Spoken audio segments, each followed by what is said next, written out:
بسم اللہ الرحمن الرحیم۔ حضرت یوسف علیہ السلام کا واقعہ چل رہا تھا۔ آج سے چوتھا رکوع شروع ہوگا اس صورت کا، اور ویسے پورے پارے کا 12ویں پارے کا 13واں رکوع یہاں سے آج سٹارٹ ہوگا۔ واقعہ یہ تھا، تفصیل تھوڑی سی بتا دیتا ہوں کہ یوسف علیہ السلام کو اللہ تبارک و تعالی نے جس طریقے سے بھی چاہا کنویں میں ڈلوایا، اور بہت سارے مراحل پیش آئے، اور بازاروں میں بیچا گیا۔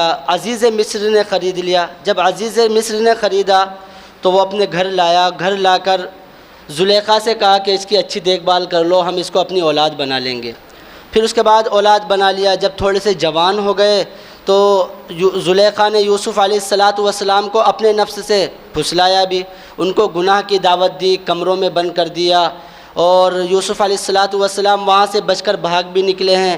اور پھر عزیز مصر نے دیکھ لیا، عورت کی مکاری کو بھی بتایا گیا کہ عورت کتنی چالاک ہوتی ہے، ذرا سی دیر میں اپنے بیان کس طریقے سے بدل دیتی ہے، ذرا سی دیر میں اپنے مکر و فریب میں کتنے اپنے مردوں کو الجھا دیتی ہے۔ یہ ساری باتیں آپ نے سنی تھی، اور کہ ایک بچے نے گواہی دی تھی کہ اگر ان کی قمیص پیچھے سے پھٹی ہوئی ہے تو سچے کون ہیں؟ یوسف علیہ السلام، اور اگر سامنے سے پھٹی ہوئی ہے تو زلیخا۔ تو سچا کون تھا، جھوٹا کون تھا؟ قمیص کہاں سے پھٹی ہوئی تھی؟ پیچھے سے پھٹی ہوئی تھی نا، ٹھیک ہے۔ اب یہاں سے اللہ تبارک و تعالی فرمایا وَقَالَ نِسْوَةٌ فِي الْمَدِينَةِ امْرَأَةُ الْعَزِيزِ تُرَاوِدُ فَتَاهَا عَن نَفْسِهِ، کیونکہ کوئی بھی بات ہو، غلط بات ایک دم شہر میں پھیل جاتی ہے۔ حالانکہ وہ بات اس نے عزیز مصر نے کہا تھا کہ چل اس بات کو یہیں دبا لو، اے زلیخا تو خطاوار ہے تو اپنے رب سے توبہ کر لے، اے یوسف اس بات کو جانے دے۔ لیکن وقال نسوة فی المدینۃ امرأۃ العزیز، اور کہا عورتوں نے شہروں میں عزیز مصر کی بیوی نے پھسلایا ہے اپنے جوان کو، اپنے غلام کو، عن نفسی، اپنے ہی نفس سے، یعنی اس کے نفس سے اس کو بہلا دیا ہے، پھسلا دیا ہے۔ حالانکہ بات کہاں ہو رہی ہے؟ تین لوگوں کے درمیان، یوسف علیہ السلام تھے، اور زلیخا تھی، اور عزیز مصر تھا، اور ایک آدھ بچہ تھا۔ علماء نے لکھا ہے، مفسرین نے لکھا ہے کہ وہ بچہ تھا یا جو بھی تھا، اس کے بارے میں الگ مسئلہ ہے۔ تو لیکن دیکھو، ذرا سی بات، بری بات کتنی جلدی شہر میں پھیل جاتی۔ اگر حالانکہ اچھی بات کی دعوت دی جاتی تو ایک دو کہتے بس خاموش ہو جاتے۔ آج کل ہمارا رواج کیا ہے کہ ایک دوسرے کو بتانے کے بعد کہتا ہے کسی سے کہنا مت۔ کیا کہتے ہیں کہ ایک بات بتاؤں تجھے، بھائی ایسے ایسے ہو گیا، اور تو کسی سے کہنا مت۔ ایسے کر کر کے وہ 10-12 کو کہہ دیتا ہے، اور کہنا مت کسی سے۔ جی یہ چلتا ہے۔ تو بہرحال تو یہ بات شہر میں پھیل گئی، تو عورتوں نے شہر میں بھائی چرچا ہونے لگا کہ عزیز مصر، اور حالانکہ عزیز مصر ایک بڑا عہدہ تھا، اس کی بیوی نے کیا کیا؟ یہ کام کر لیا، پورے شہر میں بات پھیل گئی۔ اب کیسے کیا جائے؟ بھائی یہ تو غلط کام کر رہی ہے، یہ کر رہی ہے۔ قد شغفہا حبا، اس غلام کے عشق میں وہ مبتلا ہو گئی ہے۔ کون؟ زلیخا جو ہے۔ حالانکہ یوسف علیہ السلام جو ان کے گھر میں داخل ہوئے تھے، خرید کر لائے تھے، تو غلام ہی سمجھا جائے گا۔ تو مصر میں، شہر میں، صوب میں یہ بات ہو گئی کہ اس غلام کا عشق اس کے دل میں جگہ کر گیا، یعنی وہ اپنے جو غلام تھا اس کے دل، اس کی محبت میں گرفتار ہو گئی۔ انا لنراہا فی ضلال مبین، ہم اس کو صریح غلطی میں دیکھتے ہیں۔ یعنی کوئی غلام سے ہونے کی بات ہے، اتنی بڑی شہزادی ہونے کے باوجود ایک غلام سے اب جو ہے اپنی من کی بات کرنا چاہ رہی ہے۔ تو یہ باتیں ساری ہوئی۔ قد شغفہا حبا، تحقیق کہ وہ اس کی محبت میں گرفتار ہو چکی ہے۔ انا لنراہا فی ضلال مبین، ہم اس کو یعنی عزیز مصر کی بیوی کو کھلی ہوئی گمراہی میں دیکھتے ہیں۔ یعنی اگر کسی کو پسند کرنا تھا تو اپنی لیول کی کرتی نا۔ حالانکہ یوسف علیہ السلام نبی ہیں، لیکن اس وقت نبوت تو ملی نہیں تھی، بس حسن و جمال تھے، اور لوگوں کی نظروں میں یوسف علیہ السلام کو ایک طرف رکھ دیں، یعنی ان کی نبوت کو۔ وہ تو بعد کے واقعات ہے کہ اللہ نے نبوت دی، ان کو بادشاہت دی، لیکن اس وقت تو ایک ان کے گھر میں کیا تھے؟ وہ ایک غلام کی حیثیت سے تھے، ایک بچے کی حیثیت سے۔ تو عیب کی بات تو سمجھی جائے گی، غلام جہاں لفظ لگ جائے۔ فلما سمعت بمکرہن ارسلت الیہن، سو جب اس عورت نے ان عورتوں کی بدگوئی سنی، فلما سمعت بمکرہن، یعنی جب عزیز مصر کی بیوی کو پتہ چلا کہ بھائی پورے شہر میں بات ہو چکی ہے۔ انسان اپنی صفائی دینے کے لیے کوئی نہ کوئی حیلہ، کوئی نہ کوئی بہانہ اختیار کرتا ہے۔ تو ارسلت الیہن، تو اس نے اپنے قاصد کو ان عورتوں کی طرف بھیجا۔ وَأَعْتَدَتْ لَهُنَّ مُتَّكَأً، اور ان کو دعوت دی اور ایک ان کے لیے بہت اچھی بیٹھک تیار کی ٹیک لگانے، متکات ٹیک لگا کر، یعنی بہت شاہی خاندان کی عورت تھی تو ان کے لیے بہت اچھی مجلس تیار کی ہے۔ وَآتَتْ كُلَّ وَاحِدَةٍ مِّنْهُنَّ سِكِّينًا، اور ہر ایک کو ان میں سے چاقو تھما دیے۔ کُلَّ وَاحِدَةٍ مِّنْهُنَّ سِكِّينًا، ہر ایک کے ہاتھ میں کیا کیا دی؟ جب وہ عورتیں آ گئی، بیٹھ گئی، دسترخوان لگا دیا گیا تو دسترخوان پر کوئی ایسی چیز ہوگی جو کاٹ کر کھائی جا سکے، پھل وغیرہ جو بھی اس زمانے میں ہو، تو ان کے ہاتھ میں کیا کیا؟ عزیز مصر کی بیوی نے چھری تھما دی۔ وقالت اخرج علیہن، اب جو ہے کس سے کہا جا رہا ہے؟ یوسف علیہ السلام سے کہا ذرا نکل کے آؤ جاؤ باہر۔ کیا کہا؟ نکل کے آؤ ان پر۔ کن کو کہا؟ یوسف علیہ السلام کو کہا زلیخا نے کہ اب آ جاؤ، یہ عورتیں جب چھری لے کر بیٹھ گئی، پھل کاٹنے لگی، جو بھی کاٹنے لگی، فلما رأینہ اکبرنہ وقطعن ایدیہن، جب عورتوں نے دیکھا ان کو، رأینہ ان کے حسن و جمال کو دیکھا، اکبرنہ تو حیران و ششدر رہ گئی، آنکھیں پھٹی کی پھٹی رہ گئی، وقطعن ایدیہن، اور پھل ہاتھوں میں تھے، ہاتھوں پھل کاٹنے کی بجائے بلکہ اپنے پوروں کو تراش لیا، اپنے پوروں کو کاٹ لیا۔ دیکھو کتنا حسن و جمال تھا۔ میں نے بتایا تھا نا کہ اللہ کے نبی علیہ السلام جب معراج پر تشریف لے گئے تو یوسف علیہ السلام سے ملاقات ہوئی، تو اس وقت فرمایا کہ آدھی دنیا کا حسن یوسف علیہ السلام کو دیا گیا تھا اور آدھا حسن پوری دنیا کو تقسیم کیا گیا تھا۔ کتنی اہم بات ہے۔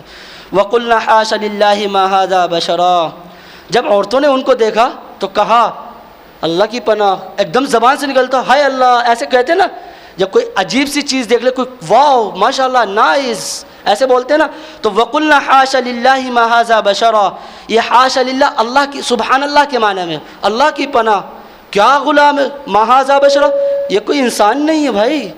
ہم بھی دیکھتے ہیں نا کوئی انسان کو بھائی ایک تعجب کی نگاہ سے، حیرت کی نگاہ سے دیکھتے ہیں، بھائی کیا انداز ہے، کیا چیز ہے، وہی بالکل انداز اپنایا جا رہا ہے۔ ان ھذا الا ملک کریم، نہیں ہے یہ مگر کوئی فرشتہ، اور فرشتہ بھی کوئی معزز فرشتہ ہے، کوئی عزت والا فرشتہ ہے۔ ان ھذا الا ملک کریم، یہ کوئی فرشتہ ہے، معزز فرشتہ ہے، یہ انسان نہیں ہے۔ یہ کس نے کہا؟ جب ان عورتوں نے دیکھ لیا۔ قالت فذلکن الذی لمتننی فیہ، زلیخا کہہ رہی ہیں یہاں سے کہ یہی ہے وہ شخص جس کے بارے میں مجھ کو تم برا بھلا کہہ رہی تھی، اب دیکھ لو خود اپنی آنکھوں سے کیسا ہے یہ، بہت زیادہ الٹی سیدھی باتیں کر رہی تھی نا، اب خود اپنی آنکھوں سے دیکھ لو۔ وَلَقَدْ رَاوَدتُّهُ عَن نَفْسِهِ، اور اب خود ہی اقرار کر رہی ہیں یہاں سے، ہاں میں نہیں پھسلایا تھا اس کو، یعنی جب ساری باتیں ہو گئی ان کے دل بھی ان کی طرف مائل ہو گئے، اور اب زلیخا کہہ رہی یہی ہے وہ جس کے بارے میں نے پھسلایا تھا، تو اب ببانگے تو اعلان کر رہی ہے کہ تو جو کرنا کر لے بھائی، میرے تو ہو چکا ہے مائل، تو یہاں سے کہہ رہی ہے یہی ہے وہ جس کے بارے میں نے بتلایا تھا، جس کے بارے میں نے اس کو اپنے نفس سے پھسلایا تھا۔ تو وَلَقَدْ رَاوَدتُّهُ عَن نَفْسِهِ فَاسْتَعْصَمَ، اور واقعی میں نے اس سے اپنا مطلب حاصل کرنے کی خواہش کی تھی، مگر یہ پاک صاف رہا، بچا رہا، بھائی میں نہیں کہا تھا۔ یہاں سے پاک دامنی پیش بھی، پہلے جھوٹ بولا، جھوٹ کہاں بولا تھا؟ جب لگ گیا تھا کہ پکڑ ہو سکتی ہے تو وہاں جھوٹ بول دیا، لیکن جب عورتوں کی مجلس لگی، ساری باتیں اور دیکھا عورتیں بھی فریفتہ ہو گئی، تو اب کہہ رہی ہے کہ بھائی میں نے کیا تھا، اب دیکھ لو تم اپنے آپ۔ وَلَئِن لَّمْ يَفْعَلْ مَا آمُرُهُ لَيُسْجَنَنَّ وَلَيَكُونًا مِّنَ الصَّاغِرِينَ، اور اب یہاں سے دھمکی بھی دے رہی ہیں کہ اگر یہ نہیں کرے گا نا جس چیز کا میں اس کو حکم دے رہی ہوں، اگر یہ ان چیزوں کو نہیں کرے گا، لَيُسْجَنَنَّ، تو میں ضرور ضرور اس کو قید کروا دوں گی، وَلَيَكُونًا مِّنَ الصَّاغِرِينَ، اور یہ بے عزت ہو جائے گا۔ اب یہاں سے دھمکی دے رہے ہیں، پہلے تو انسان کو آہستہ سے سمجھایا جاتا ہے، پھر کوئی اس کا عیب ہوتا نا اس کو لاتے ہیں، مان جا باز آ جا، ورنہ دیکھ رہا وہ بات یاد ہے تجھے، بتاؤں ابھی سب کچھ آ کے، تو انسان جو ہے تھوڑا سا نرم ہو جاتا ہے، یار میری عزت کا مسئلہ۔ تو اب یہاں کہہ رہی اگر تو نہیں کرے گا، یوسف علیہ السلام سے کہہ رہی اگر نہیں کرے گا نا جس چیز کا میں نے حکم دیا ہے تجھے، میں جس چیز کی طرف تجھے دعوت دے رہی ہوں تو یاد رکھنا قید خانے میں ڈلوا دوں گی۔ وَلَيَكُونًا مِّنَ الصَّاغِرِينَ، اور یہاں شاہی محل میں رہ کے بہت بڑا اپنا آپ کو بننا ہے نا، اترا رہا ہے، ابھی تجھے جب قید خانے میں ڈل جائے گا پتہ چل جائے گا کیا ہے تو، وہاں سے دھمکی دی جا رہی ہے۔ حالانکہ اس زمانے کے قید خانے، اس زمانے کی تو بہت بڑی قید خانے بہت عجیب ہوا کرتے تھے، بہت خطرناک، بہت وحشتناک ہوا کرتے تھے۔ قال رب السجن احب الی مما يدعوننی الیہ، یہ ساری باتیں ہو گئی کہ ان کو بہلانے کی بھی ہر چیز سے ان کو ورغلانے کی کوشش کی، لیکن باز نہیں آئے، دھمکی بھی دے دی لیکن پاک رہے، پاکیزہ رہے۔ تو اب یہاں سے کہہ رہے ہیں یوسف علیہ الصلاۃ والسلام قال رب السجن احب الی مما یدعوننی الیہ، یوسف علیہ الصلاۃ والسلام نے کہا اے میرے رب قید خانہ زیادہ محبوب ہے مجھ کو ان چیزوں سے جس کی یہ مجھ کو دعوت دے رہی ہے۔ کیا کہا؟ کتنی اہم بات ہے۔ حالانکہ ہم جیسے ہوتے نا کہ بھائی مجبوری ہے، اب قید خانے میں جائے گا کون پریشان ہوتا ہے، چل جو کرنا کر دے، کون دیکھ رہا ہے، اب بعد میں توبہ کر لیں گے۔ جیسے یوسف علیہ الصلاۃ والسلام کے بھائیوں نے کہا تھا نا کہ ان کو کسی کنویں میں ڈالیا اور ماریا، پھر جو بعد میں اللہ تبارک و تعالیٰ سے کیا کر لیں گے، معافی مانگ لیں گے اور ہم نیک بندے بن جائیں گے۔ تو آج کل ہم ذرا سی باتوں پر گناہ کر لیتے ہیں، ذرا سی بات کچھ بھی آئے فوراً بے حیائی بے شرمی کر لیتے ہیں کہ بھائی کیا کرتا میں، اب حالانکہ 7 تالوں میں بند کر دیا گیا، وہاں سے بھی بچ نکلے، دھمکی دے دی گئی قید خانہ۔ اگر ہم سے کہا جاتا نا بھائی صاحب چوراہوں پر کھڑا کر کے تو یہ ماروں گا یہ کر دوں گا، تو ہاتھ جوڑ لیتے، جو کرنا بھائی کروا لے۔ ایمان مضبوط ہونا چاہیے۔ اگر کوئی کہہ رہا ہے نا کہ اگر تو یہاں کھڑا ہو کر کفر یا کلمہ کہے گا تو میں جان چھوڑ دوں گا، اگر تو اللہ کا نام لے کر یہاں کھڑا ہو کر اللہ کا نام لے گا تو تجھے قید خانے میں ڈال دوں گا۔ یاد رکھنا اگر ہم نے کفر یا کلمہ کہنے پر آمادہ ہو گئے تو ہمارا ایمان ہمارے ہاتھ سے جاتا رہے گا۔ اور دوسری بات یہ ہے کہ اگر اللہ تبارک و تعالیٰ کے لیے 2-4 مصیبتیں ہم پر آ جائیں میرے بھائی، دیکھو دنیا سے جانا ہے، مرنا تو ہے نا، اور یہ تھوڑی پتہ کہ ہم تندرستی کی حالت میں جائیں گے، بڑھاپے میں اللہ تبارک و تعالیٰ کس مصیبت میں ہمیں پر گرفتار کر دے، کس بیماری میں ہمیں گرفتار کر دے، وہ بھی تو نہیں معلوم۔ اس سے بہتر ہے کہ ہم اللہ کے نام پر جان دے دیں، اللہ کے نام پر قربان ہو جائیں، اللہ کے نام پر مصیبتیں برداشت کر لیں۔ بظاہر یہ لگے گا یار قید خانے میں، حالانکہ ابھی آگے آئے گا کہ قید خانے کو پسند کیا ہے، کس کو پسند کیا ہے؟ قید خانے کو پسند کیا، کس کے مقابلے میں؟ گناہ کے مقابلے میں۔ اگر وہ گناہ کر لیتے تو اب کیا ہوتا؟ عزیز مصر کی بیوی کی نگاہ میں کیا ہوتے؟ بہت محبوب ہو جاتے۔ جب انسان رشتہ قائم کر لیتا، تعلق ہو جاتا ہے تو اب ایک دلی جذبات محبت خود ہی پیدا ہو جاتے ہیں اور عزت الگ ہی بڑھ جاتی ہے، بڑھ جاتی۔ لیکن اس سب کو ٹھکرا کر کس کو پسند کیا ہے؟ قید خانے کو۔ اور دوسری بات یہاں سے پتہ چلتی ہے کہ اگر ہم پر کوئی مصیبت آئے نا تو ہم کوئی اس کے مقابل بڑی مصیبت نہ مانیں۔ حالانکہ وہ یوسف علیہ الصلاۃ والسلام اللہ تبارک و تعالیٰ نے حکمت دی تھی، وہ اللہ تبارک و تعالیٰ کی مرضی ہے۔ لیکن ایک نقطہ یہ بھی پتہ چلتا ہے، مثال کے طور پہ کسی کو کوئی چوٹ لگ گئی، ایکسیڈنٹ ہو گیا، اللہ اس سے تو اچھا تو مجھے کچھ ویسی کوئی دوسری بیماری دے دیتا۔ بندہ کہہ دیتا ہے بہت ساری باتیں کہ یار ٹانگ ٹوٹ گئی، ہاتھ ٹوٹ گیا، اس سے تو کوئی ویسی بیماری دے دیتا۔ یہ بھی نہیں کہ بسا اوقات ایسا ہوتا دعا کی قبولیت کا وقت چلتا ہے اور وہ دعا بھی قبول ہو جاتی ہے اور وہی مل کر بھی رہتا ہے۔ تو اس لیے کبھی بھی ہم نے اس کے مقابل کوئی مصیبت آ جائے، اس کے مقابل کوئی دوسری مصیبت کو ہم نے نہیں کہنا چاہیے اس سے تو بہتر تھا اللہ ہمیں یہ دے دیتا، اس سے تو بہتر تھا یہ کر دیتا، نہیں کہنا چاہیے، بلکہ صبر کرنا چاہیے ہر بات پر۔ تو قال رب السجن احب الی مما یدعوننی الیہ، یوسف علیہ الصلاۃ والسلام نے فرمایا اے میرے رب قید خانہ زیادہ محبوب ہے مجھ کو ان چیزوں سے جس کی یہ مجھ کو دعوت دے رہی ہیں۔ وَإِلَّا تَصْرِفْ عَنِّي كَيْدَهُنَّ أَصْبُ إِلَيْهِنَّ وَأَكُن مِّنَ الْجَاهِلِينَ، اور اگر آپ ان کے داؤ پیچ سے مجھ کو نہیں بچائیں گے نا، مجھ سے دفع نہیں کریں گے تو میں ان کی طرف مائل ہو جاؤں گا۔ أَصْبُ إِلَيْهِنَّ، میں ان کی طرف مائل ہو جاؤں گا۔ وَأَكُن مِّنَ الْجَاهِلِينَ، اور میں نادانی کا کام کرنے والا ہو جاؤں گا۔ جاہل میں نے یعنی بہت سارے ایسے ہوتے ہیں جن کو ناواقف لوگ ہوتے ہیں وہ کر بیٹھتے ہیں۔ تو اب یہاں سے یوسف علیہ الصلاۃ والسلام اللہ تبارک و تعالیٰ سے تدبیر بھی کر رہے ہیں اور دعا بھی مانگ رہے ہیں۔ تو اسی طریقے سے ہمیں اگر کچھ کام کرنا ہو تو ہم کام بھی کریں اور اس میں اللہ تبارک و تعالیٰ کی طرف بھی متوجہ ہوں۔ تو حالانکہ کہہ دیا قید خانہ زیادہ محبوب ہے تو قید خانے چلے جاتے، لیکن وہاں بھی یہ کہہ رہے ہیں اللہ تبارک و تعالیٰ مجھ کو توفیق دے دے، اگر آپ مجھے توفیق نہیں دیں گے، اگر مجھے نہیں بچائیں گے تو میں ان کی طرف مائل ہو جاؤں گا اور پھر میں الٹا کام کر بیٹھوں گا۔ تو اللہ تبارک و تعالیٰ سے ہمیں پریشانیوں میں مصیبتوں میں دعا بھی مانگنی چاہیے اور تدبیریں بھی اختیار کرنی چاہیے۔ مثال کے طور پہ کوئی بندہ بیمار ہوگا تو دوائی بھی لے اور دعا بھی کرے، دونوں کام ساتھوں ساتھ کریں۔ دیکھو دوائی میں جو شفا رکھتا ہے وہ کون رکھتا ہے؟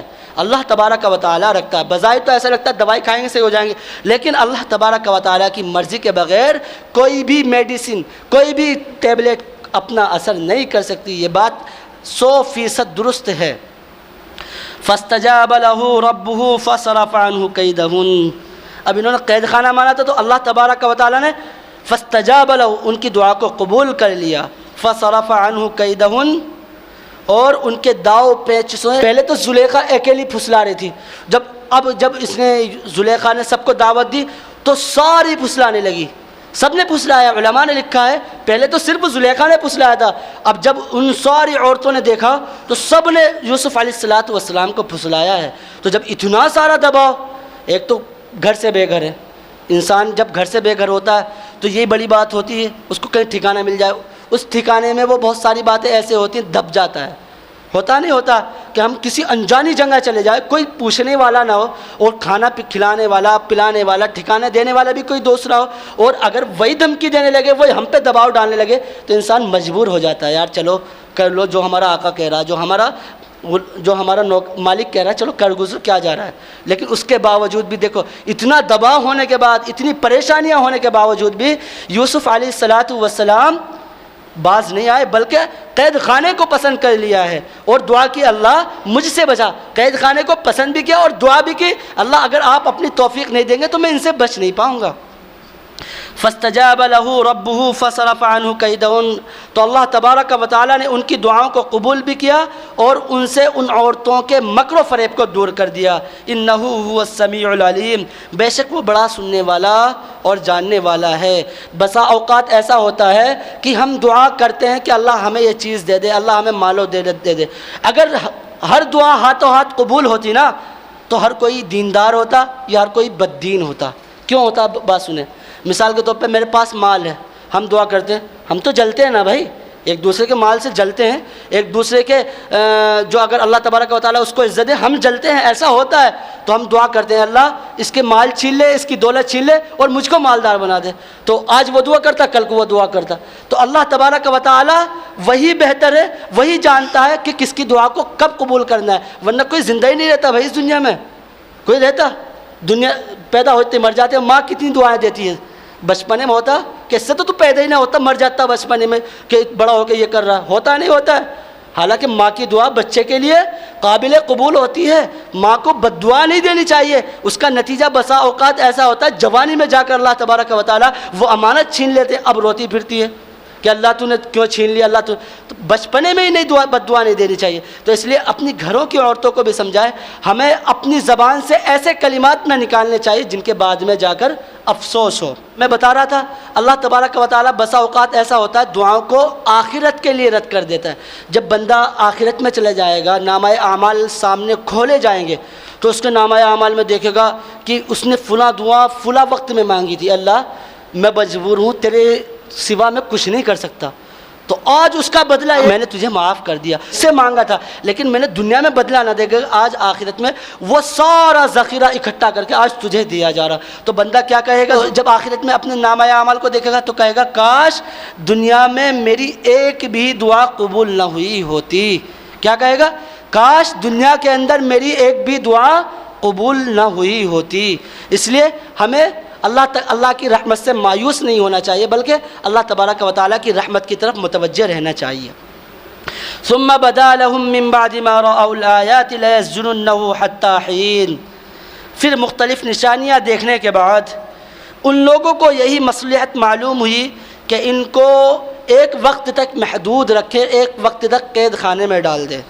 یعنی جب یوسف علیہ السلام باز نہیں آئے اور قید خانے کو پسند کرنے لگے، حالانکہ عزیز مصر کو معلوم تھا کہ کون خطا وار ہے، کون سزا کار ہے، لیکن بھائی بیوی تو بیوی ہے، اس کے عیب بھی چھپانے تھے، تو اگر اس کے عیب نہ چھپاتے اور یوسف علیہ السلام کو قید خانے میں بھی نہ ڈالتے تو اب اس سے زیادہ بدنامی ہوتی کہ بھائی دال میں کچھ نہ کچھ کالا ہے، اس کا مطلب غلام سزاوار نہیں ہے، غلام خطا کار نہیں ہے، خطا کار کون ہے؟ عزیز مصر کی بیوی ہے، اس لیے تو اس کو غلام کو اس میں نہیں ڈال رہا ہے، ورنہ اگر غلام نے غلطی کی کیوں گھر میں رکھ رکھا، بھگا اس کو یہاں سے، یہ کرے، بہت طرح طرح کی باتیں ہوتی۔ تو یہ پورے شہر میں جب ساری باتیں ہو گئی تو جب کوئی مسئلہ تھمنے کو نہیں آیا تو انہوں نے مصلحت یہی سمجھی کہ کچھ وقت کے لیے ان کو قید خانے میں ڈال دیا جائے۔ جب ایسا ہوتا ہے، جب معاملہ گرم ہوتا ہے تو بہت ساری باتیں ہوتی ہیں، تو اس کو دبانے کے لیے کورٹ فیصلہ ایک دم فوراً قید خانے میں ڈال دیا جاتا ہے۔ اسی طریقے سے معاملے کو دبانے کے لیے ایک متعین وقت کے لیے یوسف علیہ السلام کو قید خانے میں ڈال دیا گیا تھا، حالانکہ معلوم تھا کہ مجرم نہیں ہے، خطا کار نہیں، لیکن اس کے باوجود بھی معاملے کو دبانے کے لیے، معاملے کو ٹھنڈا کرنے کے لیے کیا گیا. ٹھیک ہے، آج یہ ایک ہی رکوع کے مکمل ہوا. تو اس میں چند باتیں ہیں. پہلی یہ ہے کہ کچھ بھی کام ہو ہم نے اس میں جلدی نہیں کرنی چاہیے. جلدی سے مثال سوچ سمجھ کر فیصلہ لینا چاہیے، بہت زیادہ احتیاط کے ساتھ معاملہ کرنا چاہیے. اور پھر ایک اس میں کفو کا مسئلہ آتا ہے، اور اس ایک نقطہ اس میں یہ بھی ہے کہ کفو، میں نے ابھی جو تفصیلی کہا ہے کہ ہم نے کفو کا مسئلہ یہ ہے کہ اگر ہم نے کسی کی شادی کرنی، اپنی بیٹی کی، بہن کی، جہاں بھی، تو ہم اپنی برابری میں کریں، حسب و نسب میں، مال و دولت میں. ورنہ کیا ہوگا، وہ اگر مال و دولت میں ہماری لڑکی، ہماری بیٹی، ہماری بہن کم ہے، سامنے والا بڑا ہے تو وہ دبا لے گا، وہ دب کر رہے گی. اس لیے علماء نے لکھا ہے 6 چیزیں ہیں کہ اسلام وہ اسی کے دین کی ہو، مال و دولت میں ہو، ہم پلہ ہو، پیشہ ہو، برابری کو، یہ ساری باتیں ہیں. اور تیسری بات یہ ہے کہ کبھی بھی ہم نے کسی مصیبت کے بدلے کوئی دوسری مصیبت نہیں مانگنی چاہیے، بلکہ اللہ تبارک و تعالیٰ نے اگر کوئی پریشانی دے دی اس پر صبر کر لینا چاہیے، اور اس صبر کے بعد اس کو ختم کرنے کی دعا کرنی چاہیے. اللہ تبارک و تعالیٰ ہمیں کہنے سے زیادہ عمل کی توفیق عطا فرمائے، قرآن کے احکام پر عمل کرنے والا بنائے.